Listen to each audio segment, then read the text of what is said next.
So ಇವರು ಒಂದು ಸಿದ್ದರಾಮಯ್ಯನವ್ರು ಹೇಗೆ ಅಂತ ಹೇಳಿದರೆ, ಡೇ ಒನ್ನಿಂದ ಅಧಿಕಾರಕ್ಕೆ ಬರೋದಕ್ಕೆ ಪಂಚ ಗ್ಯಾರಂಟಿ ಅಂತ ಸುಳ್ಳಿಂದ ಪ್ರಾರಂಭವನ್ನು ಮಾಡಿ ಅವ್ರ ಸರ್ಕಾರ ಬಂದಾದ ನಂತರ ನೋಡಿ, ಮೊದಲನೇದಾಗಿ ಮೂಡ ವಿಚಾರಕ್ಕೆ ಬರೋಣ. 2020 ಸಂದರ್ಭದಲ್ಲಿ ಕೋವಿಡ್ ಬಂತು. ಕೋವಿಡ್ ಬಂದಂಥ ಸಂದರ್ಭದಲ್ಲಿ ವಿ ಸೋಮಣ್ಣವರು ಮೈಸೂರಿನ ಉಸ್ತುವಾರಿ ಸಚಿವರಾಗಿದ್ದರು. ಈ ಕೋವಿಡ್ನಲ್ಲಿ ಅದಕ್ಕಿಂತ ಮೊದಲು ಯಡಿಯೂರಪ್ಪ ಸಾಹೇಬರು ರಾಜ್ಯದ ಮುಖ್ಯಮಂತ್ರಿ ಆದ ಕೂಡಲೇ ಅಲ್ಲಿ ಇಡೀ ರಾಜ್ಯಾದ್ಯಂತ 22 ಜಿಲ್ಲೆಗಳು ಪ್ರವಾಹ ಪೀಡಿತವಾದವು. ಅವ್ರು ಕಾಲಿಟ್ಟು ಕರ್ನಾಟಕದಲ್ಲಿ ನೀರು ಮಳೆ ಸುರಿಯೋಕ್ಕೆ ಶುರುವಾಯಿತು. ರೈತನ ಭೂಮಿ ಹಸನಾಯಿತು. ಆದರೆ ಈ ಪ್ರವಾಹದ ಪೀಡಿತವಾಗಿ ಸಮಸ್ಯೆಗಳು ಪ್ರಾರಂಭವಾದವು. ಯಡಿಯೂರಪ್ಪ ಸಾಹೇಬ್ರ ಹೊತ್ತು SDRFನಲ್ಲಿ ನಮಗೆ 3,800 ರೂಪಾಯಿ ಕೊಡ್ತಾರೆ. ಮನೆಗೆ ಯಾರಾದ್ರೂ ನೀರು ನುಗ್ಗಿದ್ರೆ ಯಡಿಯೂರಪ್ಪ ಸಾಹೇಬ್ರು 10,000 ರೂಪಾಯಿ ಕೊಟ್ಟರು. ಯಾರಾದ್ರೂ ಮನೆ ಕುಸಿತಿದ್ರೆ ಕೇಂದ್ರ ಸರ್ಕಾರದ ಯೋಜನೆ NDRFನಲ್ಲಿ ನಾವು 1 ಲಕ್ಷ ರೂಪಾಯಿ ಕೊಡ್ತಾ ಇದ್ದು, ಯಡಿಯೂರಪ್ಪ ಸಾಹೇಬ್ರು ಅದಕ್ಕೆ 4 ಲಕ್ಷ ಸೇರಿಸ್ಬಿಟ್ಟು 5 ಲಕ್ಷನ ಕೊಟ್ಟರು. ಹೀಗೆ ಆ ಸಂದರ್ಭದಲ್ಲಿ ಜನರ ಕಷ್ಟಕ್ಕೆ ಸ್ಪಂದಿಸಿದ್ರು. ಅದಾದ ನಂತರ ಕೋವಿಡ್ ಬಂತು. ಕೋವಿಡ್ ಬಂದಾಗ ಮೈಸೂರಿನಲ್ಲಿ ಯಾವ ರೀತಿ ಅಭಿವೃದ್ಧಿ ಮಾಡೋದು ಅಂತೇಳಿ ಯೋಚನೆ ಮಾಡಿದಾಗ ಮೂಡ ಕಮಿಷನರ್ ಆಗಿದ್ದಂಥ ಕಾಂತರಾಜ್ ಅವ್ರನ್ನ ಕರೆದ್ಬಿಟ್ಟು ಸೋಮಣ್ಣ ಸಾಹೇಬ್ರು ಹೇಳಿದರು, ಮೂಡದಲ್ಲಿ ಖಾಲಿ ಸೈಟ್ ಎಷ್ಟಿದಾವಪ್ಪ ಹುಡ್ಕೋಮ ಅಂತಂದು ಹೇಳಿದರು. ಅವನ್ನೆಲ್ಲ ಏನು ಮಾಡೋಣ, ಆಕ್ಷನ್ ಹಾಕ್ಬಿಟ್ಟು ಅದರಲ್ಲಿ ಬಂದಿದ್ದ ದುಡ್ಡನ್ನು ಅಭಿವೃದ್ಧಿಗೆ ವಿನಿಯೋಗನ ಮಾಡೋಣ. ಇವಾಗ ಕೋವಿಡ್ ಇರೋದ್ರಿಂದ, ಕಷ್ಟದ ಕಾಲ ಇರೋದ್ರಿಂದ ಇದು ರಾಜ್ಯ ಸರ್ಕಾರದಿಂದ ನಮಗೆ ಅನುದಾನವನ್ನು ಪಡ್ಕೊಳ್ಳೋದು ಕಷ್ಟ ಆಗುತ್ತೆ ಅಂತೇಳಿ ಹೇಳ್ಬಿಟ್ಟು ಸೈಟು ನುಡುಗಿಸಿದ್ರು. ಕಾಂತರಾಜ್ ಅವರು ಕೊನೆಗೆ ಲಿಸ್ಟ್ ತಗೊಂಬಂದಾಗ ನಮಗೆಲ್ಲ ಒಂಥರ ಶಾಕ್ ಹೊಡೆದಂಗೆ ಆಯಿತು. 7,600 ಖಾಲಿ ಸೈಟ್ ಇತ್ತು ನಮಗೆ ಮೂಡದ ಹತ್ರ. ನಾವೇನೋ 1,000 ಸಿಕ್ಕಿದ್ರೆ ಪುಣ್ಯ ಅಂತ ಅಂದ್ಕೊಂಡಿದ್ರೆ ಈ 7,600 ಸೈಟ್ಸ್ ಇತ್ತು. ವಿಜಯನಗರದಂತಹ ಪ್ರೈಮ್ ಏರಿಯಾದಲ್ಲಿ ಸೈಟ್ಸ್ಗಳಿತ್ತು. First stage, second stage, third ಸ್ಟೇಜ್ಗಳಲ್ಲಿ ಸೈಟ್ ಇತ್ತು.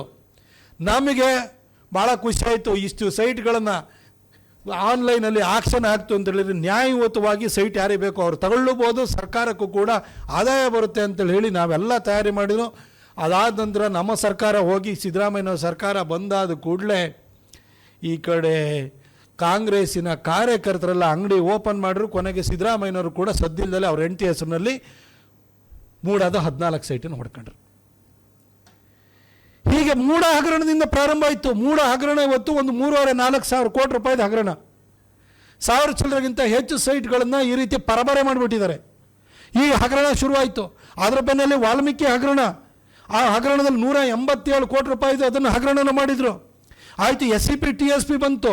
SCP TSP ತೊಗೊಂಡೇ ಇಲ್ಲ ಅಂತ ಹೇಳಿದ್ರು. SCP ಅಂದರೆ ಸ್ಪೆಷಲ್ ಕಾಂಪೊನೆಂಟ್ ಪ್ರೋಗ್ರಾಮ್ ಇರ್ಬೋದು, ಟ್ರೈಬಲ್ ಸಪ್ಲಾನ್ ಇರ್ಬೋದು. ಇದು SC ಜನಾಂಗ ಮತ್ತು ST ಜನಾಂಗದ ಶ್ರೇಯೋಭಿವೃದ್ಧಿಗೋಸ್ಕರವಾಗಿ ಕೇಂದ್ರ ಸರ್ಕಾರ ಅನುದಾನ ಕೊಡುತ್ತೆ. ರಾಜ್ಯ ಸರ್ಕಾರ ಕೂಡ ಭಾಳ ದೊಡ್ಡ ಪ್ರಮಾಣದಲ್ಲಿ ಅನುದಾನ ಇರುತ್ತೆ. ಆ ದುಡ್ಡನ್ನು ತಗೊಂಡೋಗಿ ಗ್ಯಾರಂಟಿ ಸ್ಕೀಮ್ಗಳಿಗೆ ಡೈವರ್ಟ್ ಮಾಡಿರೋ. ಸುಮಾರು 22,000 ಕೋಟಿ ರೂಪಾಯಿಗಿಂತ ಜಾಸ್ತಿನ ಡೈವರ್ಟ್ ಮಾಡಿರೋ. ಬಡವರ ಮತ್ತು ಅದರಲ್ಲೂ ದೀನದಲಿತರ ಸೇವೆಯನ್ನು ಮಾಡ್ತೀನಿ, ಉದ್ಧಾರ ಮಾಡ್ತೀನಿ ಅಂತ ಹೇಳ್ಬಿಟ್ಟು ಬ್ಯಾಕ್ವರ್ಡ್ ಕ್ಲಾಸ್ ಬಗ್ಗೆ ಭಜನೆ ಮಾಡ್ಕೊಂಡು ಬಂದಂಥ ಮನುಷ್ಯ ಅವರ ಅಭಿವೃದ್ಧಿಗೋಸ್ಕರ ಇಟ್ಟು ದುಡ್ಡನ್ನೆಲ್ಲ ಅದಕ್ಕೆ ಡೈವರ್ಟ್ ಮಾಡಾಕ್ಬಿಟ್ರು. ಈ ಕಡೆ ಮೊನ್ನೆ ಬರ್ತಾ ಇದೆ, ಅಲ್ಲಿ ಅಲ್ಪಸಂಖ್ಯಾತರ ಅಭಿವೃದ್ಧಿ ನಿಗಮದ ಮುಖಾಂತರ ಯಾರ್ಯಾರು ಸಾಲ ತೊಗೊಂಡ್ರೆ ನಿಮಗೆ ಬಡ್ಡಿ ಮನ್ನಾ. ಹಾಗಾದರೆ ಅಂಬೇಡ್ಕರ್ ಅಭಿವೃದ್ಧಿ ನಿಗಮದಲ್ಲಿ ತೊಗೊಂಡಿದ್ದಾರಲ್ಲ ಅವ್ರ ಕತೆ ಏನಾಗಬೇಕು? ಆಯಿತು, ಅವ್ರ ನಂತರ ಇಲ್ಲಿ ನಮ್ಮ ದೇವರಾಜ ಅರಸು ಅಭಿವೃದ್ಧಿ ನಿಗಮದಲ್ಲಿ ತೊಗೊಂಡವ್ರ ಕತೆ ಏನಾಗಬೇಕು?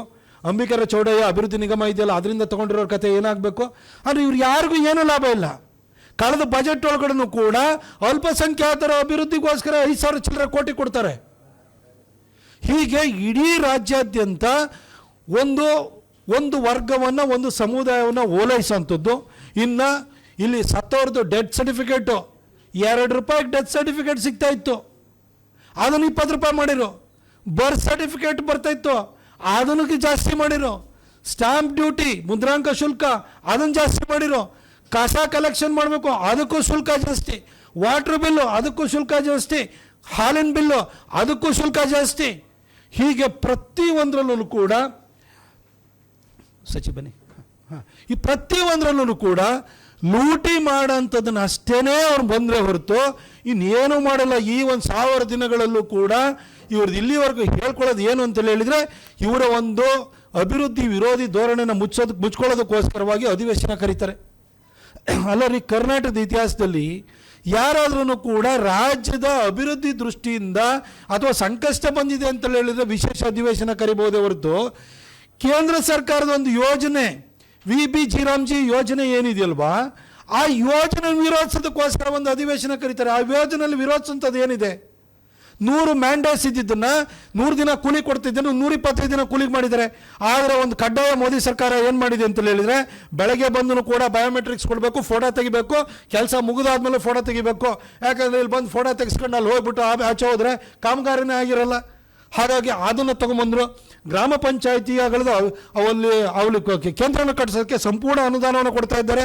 ಹಾಗೆ ಕೆರೆಗಳ ಅಭಿವೃದ್ಧಿಗೆ ಮೊದಲು ಹೂಳೆತ್ತೋರು, ಈಗ ಕಂಪ್ಲೀಟು ಕಾಂಪ್ರಹೆನ್ಸಿವ್ ಡೆವಲಪ್ಮೆಂಟಿಗೆ ಅಂತೇಳಿ ಹೇಳ್ಬಿಟ್ಟು VB ಜಿನಲ್ಲಿ ಕೊಡ್ತಾ ಇದ್ದಾರೆ. ಇದರಲ್ಲಿ ಏನು ತಪ್ಪಿದೆ? ಸುಳ್ಳೇ ಕೂತ್ಕೊಂಬಿಟ್ಟು ಇಲ್ಲಿ ಹೇಳ್ತಾರೆ. ಆದರೆ ಕೇಂದ್ರ ಸರ್ಕಾರ ಹಿಂದೆ ಮನ್ರೇಗಾ ಇರುವಂಥ ಸಂದರ್ಭದಲ್ಲಿ 90% ಅನುದಾನ ಕೊಡ್ತಿದ್ರು, 10% ರಾಜ್ಯ ಕೊಡ್ತಾ ಇತ್ತು. ಇವತ್ತು ರಾಜ್ಯದಲ್ಲಿ ಅಭಿವೃದ್ಧಿ ಆಗಬೇಕು ಅಂತ ಹೇಳಿದ್ರೆ ನೀವು 40% ಕೊಡಿ, ನಾವು 60% ಕೊಡ್ತೀವಿ ಅಂತ ಹೇಳ್ಬಿಟ್ಟು ಮೋದಿಜಿ ಸರ್ಕಾರ ತೊಗೊಂಬಂತು ಭಾಗಿದಾರತ್ವ ಇರಲಿ ಅಂತ ಹೇಳ್ಬಿಟ್ಟು ಮಾಡಿದರು. ಅದಕ್ಕೆ ದುಡ್ಡು ಕೊಡೋಕ್ಕೆ ಇವ್ರಿಗೆ ಯೋಗ್ಯತೆ ಇಲ್ಲ ಅಂತ ಹೇಳ್ಬಿಟ್ಟು ಆ ಯೋಜನೆನೇ ವಿರೋಧಿಸೋದಕ್ಕೋಸ್ಕರ ಒಂದು ಅಧಿವೇಶನವನ್ನು ಕರೀತಾ ಇದ್ದಾರೆ. ಹೀಗೆ ನಾನು ನಿಮಗೆ 10 ಹಲವುದನ್ನು ಹೇಳ್ಬೋದು. ಆದರೆ ರಾಜ್ಯದಲ್ಲಿ ಇವತ್ತು ಇವರು ಸಿದ್ದರಾಮಯ್ಯನವರ ಸರ್ಕಾರ ಬಂದಂತಹ ಸಂದರ್ಭದಲ್ಲಿ ಕಾನೂನು ಸುವ್ಯವಸ್ಥೆ ಯಾವ ರೀತಿ ಪರಿಸ್ಥಿತಿ ಆಗಿದೆ ಅಂದರೆ, ಅವ್ರು ಫಸ್ಟ್ ಟರ್ಮಲ್ಲಿ ಇರಬೇಕಾದ್ರೆ ಮೈಸೂರಿನಲ್ಲಿ ಒಬ್ಬ ಎಕ್ಸಲೆಂಟ್ ಆಫೀಸರು DC ಶಿಖಾ ಇದ್ದರು. ಈ ಮರಿಗೌಡ ಏನು ಇವ್ರನ್ನ ಸೈಟಲ್ಲಿ ಇವ್ರದ್ದು ಕುದಿಗೆ ತಂದಿಟ್ಟಲ್ಲ, ಆ ಮರಿಗೌಡ ಇರ್ಬೋದು. ಮರಿಗೌಡ ಶಿಖಾ ಅವ್ರನ್ನ ಅವಾಚ್ಯ ಶಬ್ದಗಳಿಂದ ಒಂದು ದಲಿತ ಮಹಿಳೆ ನಿಲ್ಲಿಸಿ ಅವಾಗ ಬೇಲ್ ತಗೊಳ್ಳೋವರೆಗೂ ಅವ್ರನ್ನ ಅಬ್ಸ್ಕ್ಯಾಂಡ್ ಆಗಿರೋದಕ್ಕೆ ಅವಕಾಶ ಮಾಡಿಕೊಟ್ಟವ್ರು ಯಾರಪ್ಪ ಅಂತ ಹೇಳಿದರೆ ಇದೇ ಸಿದ್ದರಾಮಯ್ಯನವರು. ತಮ್ಮ ಶಿಷ್ಯನ ಪ್ರೊಟೆಕ್ಟ್ ಮಾಡಿಕೊಂಡ್ರು. ಒಬ್ಬ ಅಧಿಕಾರಿನ ಅವಮಾನ ಆದ್ರೂ ಕೂಡ ಸುಮ್ಮನೆ ಕೂತ್ಕೊಂಡ್ರು. ಅಲ್ಲೇ ರಶ್ಮಿ ಮಹೇಶ್ ರೀಜನಲ್ ಕಮಿಷನರ್ ಇದ್ದರು, ಅವ್ರ ಮೇಲೆ ಆಕ್ರಮಣ ಆಯಿತು. ಆವತ್ತು ಏನೂ ಆಗಲಿ, ಏನು ಮಾಡಲಿಲ್ಲ. MK ಗಣಪತಿ ಅನುಮಾನಾಸ್ಪದವಾಗಿ ಅವರ ಸಾವಾಯಿತು, ಅದ್ರ ಬಗ್ಗೆನೂ ಏನಿಲ್ಲ. ಇನ್ನು ಈ ಕಡೆ ಮಲ್ಲಿಕಾರ್ಜುನ ಬಂಡೆ ಅವ್ರನ್ನ ಯಾರ ದರೋಡೆಕೋರ ಶೂಟ್ ಮಾಡಿ ಸಾಯಿಸಿದ್ದ. ಅವರೊಬ್ಬ ನಮ್ಮ ಇದರಲ್ಲಿ ತುಮಕೂರಿನಲ್ಲಿ PSI ಜಗದೀಶ್ ಅಂತ ಹೇಳ್ಬಿಟ್ಟು ಅವನಿಗೆ ಡ್ರಾಗರಲ್ಲಿ ಚುಚ್ಚಿ ಒಬ್ಬ ಕಳ್ಳ ಸಾಯಿಸಿದ. ಹೀಗೆ ಅಧಿಕಾರಿಗಳ ಮೇಲೆ ಅವ್ಯಾಹತವಾದಂಥ ದಾಳಿ ಪ್ರಾರಂಭ ಆಗಿತ್ತು. ಸಿದ್ದರಾಮಯ್ಯನವರು 2ನೇ ಸರಿ ಅವರು ಮುಖ್ಯಮಂತ್ರಿ ಆದಾಗ್ಲೂ ಕೂಡ ಇವತ್ತು ಹೆಂಗೆ ಪರಿಸ್ಥಿತಿ ಆಗಿದೆ ಅಂತಂದರೆ, ಹುಬ್ಬಳ್ಳಿನಲ್ಲಿ ನೇಹಾ ಮರ್ಡರ್ ಕೇಸ್ ಆಗುತ್ತೆ. ಅದಕ್ಕೆ ಕಾಂಗ್ರೆಸ್ನವರೇ ಅದ್ಯಾವುದೋ ವೈಯಕ್ತಿಕ ವಿಚಾರ ಅಂತ ಹೇಳ್ತಾರೆ. ಕಾನೂನು ಸುವ್ಯವಸ್ಥೆ ಬಗ್ಗೆ ಮಾತಾಡಲ್ಲ ಇವರು. ಮೊನ್ನೆ ಆ ಶಿಡ್ಲಘಟ್ಟದಲ್ಲಿ ಪೌರಾಯುಕ್ತ ಮೇಲೆ ಆಕ್ರಮಣ ಆಗುತ್ತೆ, ಆ ರೀತಿ ಅವಾಚ್ಯ ಶಬ್ದಗಳಿಂದ ಅವನು ಅಶೋಕ್ ಗೌಡ ಅಂತೇಳಿ ಹೇಳ್ಬಿಟ್ಟು ಅವನು ನಿಂದಿಸ್ತಾನೆ. ಅವನ್ನ ಅರೆಸ್ಟ್ ಮಾಡೋಕ್ಕೆ ಬಿಡಲ್ಲ, ಅವನನ್ನು ಒಳಗಡೆ ಅವನ್ನ ಕಾಪಾಡಿಕೊಳ್ಳುವಂಥ ಸ್ಥಿತಿ ಬಂದೋಯ್ತು. ಕೊಡಗಿನಲ್ಲಿ ನಾವು BJP ಕಾರ್ಯಕರ್ತ ವಿನಯ್ ಸೋಮಯ್ಯ ಅವನು ಹೆಸರು ಬರೆದಿಟ್ಟು ಸತ್ರೂ ಕೂಡ ಅವನು ಅರೆಸ್ಟ್ ಮಾಡಿಸಲ್ಲ ಅಲ್ಲಿ ಲೋಕಲ್ ಕಾಂಗ್ರೆಸ್ ಪುಡಾರಿನ. ಈ ಥರದ ಒಂದು ಪರಿಸ್ಥಿತಿ ಬಂತು. ಈ ವರುಣಾದಲ್ಲಿ ಅಲ್ಲಿ ಸರ್ವೆಗೆ ಹೋಗೋದ್ರಿಂದ ಅಧಿಕಾರಿಗಳ ಮೇಲೆ ಅವಾಚ್ಯ ಶಬ್ದಗಳಿಂದ ನಿಂದಿಸ್ತಾ ಇದ್ದಾರೆ. ಅಲ್ಲಿ ಬಳ್ಳಾರಿನಲ್ಲಿ ಹೋದರೆ ನಿಮಗೆ ಅಲ್ಲಿ ವಿಜಯಪುರದಲ್ಲಿ ಇದು SP ಅಲ್ಲಿ DC ಅವಮಾನ ಮಾಡಿದರು. ನೀನು ಯಾಕೆ ಸ್ಟೇಜಿಗೆ ಬಂದಿದೆಯಾ ಅಂತ ಅಂತ ಹೇಳಿದ್ರು. ಆಮೇಲೆ SP ಎಲ್ಲರ ಎದುರುಗಡೆ SP ಅವಮಾನ ಮಾಡಿದರು. ಇಡೀ ಅಧಿಕಾರಿಗಳನ್ನು ಹೆದರಿಸುವಂತಹ ಒಂದು ವಾತಾವರಣ 1000 ದಿನಗಳಲ್ಲಿ 1000 ಸಮಸ್ಯೆಗಳ ಆಗರ ಈ ಕರ್ನಾಟಕ ಆಗೋ ರೀತಿಯಲ್ಲಿ ಮಾಡಿದ್ದಾರೆ. ಆದರೆ ಕಡೆಯದಾಗ ಒಂದೇ ಒಂದು ಮಾತು ಹೇಳ್ತೀನಿ, ಈ 1000 ದಿನಗಳಲ್ಲಿ ಯಾರಿಗಾದರೂ ನೆಮ್ಮದಿ ಅಂತ ಸಿಕ್ಕಿದ್ರೆ ಅದು ಕೇವಲ ಒಂದೇ ಸಮುದಾಯಕ್ಕೆ. ಆ ಸಮುದಾಯ ಯಾವುದು ಅಂತ ನಾನು ಹೇಳಬೇಕು ಅಂತಿಲ್ಲ, ಒಂದೇ ಸಮುದಾಯಕ್ಕೆ. ಯಾಕೆ ಅಂತ ಹೇಳಿದರೆ ಆ ಸಮುದಾಯಕ್ಕೆ ಶಾಂತಿ ನೆಮ್ಮದಿ ಎಲ್ಲ ಸಿಕ್ಕಿರೋದು ಒಂದು ಸಮುದಾಯಕ್ಕೆ. ಸಿದ್ದರಾಮಯ್ಯನವರು ಆ ಸಮುದಾಯನ ಮಾತ್ರ ಹೋಲಿಸೋದು. ಯಾಕಂದರೆ ಆ ಸಮುದಾಯಕ್ಕೆ ಮೊನ್ನೆ ನಿಮಗೆ ಸಾಲದ ಬಡ್ಡಿ ಮನ್ನಾ ಮಾಡ್ತೀವಿ ಅಂದರು. ಆ ಸಮುದಾಯ ಗಣೇಶ ಪ್ರೊಸೆಷನ್ ಮೇಲೆ, ಶೋಭಾಯಾತ್ರೆ ಮೇಲೆ ಕಲ್ಲು ಬಿಸಾಡುತ್ತೆ, ಅಣ್ಣಮ್ಮನ ಪ್ರೊಸೆಷನ್ ಮೇಲೆ ಕಲ್ಲು ಬಿಸಾಡುತ್ತೆ. ಯಾವ ಕೇಸು ಆಗಲ್ಲ, ಅವ್ರಿಗೆ ಮಾತ್ರ ಶಾಂತಿ ಸಿಕ್ಕಿದೆ, ನೆಮ್ಮದಿ ಸಿಕ್ಕಿದೆ, ರಕ್ಷಣೆ ಸಿಗ್ತಾ ಇದೆ. ಆ ಸಮುದಾಯ ಅಖಂಡ ಶ್ರೀನಿವಾಸ ಮೂರ್ತಿಯವರ ಮನೆ ಮೇಲೆ ದಾಳಿ ಮಾಡಿದ್ರು, ಆ ಮನೆನ ಸುಟ್ಟಾಕಿದ್ರು. ಅವ್ರ ವಿರುದ್ಧ ಇದ್ದಂಥ ಕೇಸ್ಗಳನ್ನು ವಾಪಸ್ ತೆಗೆದುಕೊಂಡು ಅವರಿಗೆ ನೆಮ್ಮದಿಯನ್ನು ಕೊಡ್ತಾ ಇದ್ದಾರೆ ಸಿದ್ದರಾಮಯ್ಯನವರು. ಆ ಸಮುದಾಯ ಹುಬ್ಬಳ್ಳಿನಲ್ಲಿ ಪೊಲೀಸ್ ಜೀಪ್ ಮೇಲೆ ಜಖಂ ಮಾಡ್ತಾರೆ, ಪೊಲೀಸ್ ಜೀಪ್ ಮೇಲೆ ಹತ್ತಾರೆ, ಪೊಲೀಸರ ಮೇಲೆ ದಾಳಿ ಮಾಡ್ತಾರೆ. ಅವ್ರ ವಿರುದ್ಧ ಇದ್ದಂಥ ಕ್ರಿಮಿನಲ್ ಪ್ರಕರಣಗಳನ್ನು, UAPA ಪ್ರಕರಣಗಳನ್ನು ಕ್ಯಾಬಿನೆಟ್ ಎದುರುಗಡೆ ಇಟ್ಕೊಂಡ್ಬಿಟ್ಟು ವಾಪಸ್ ತಗೊಳ್ತಾರೆ.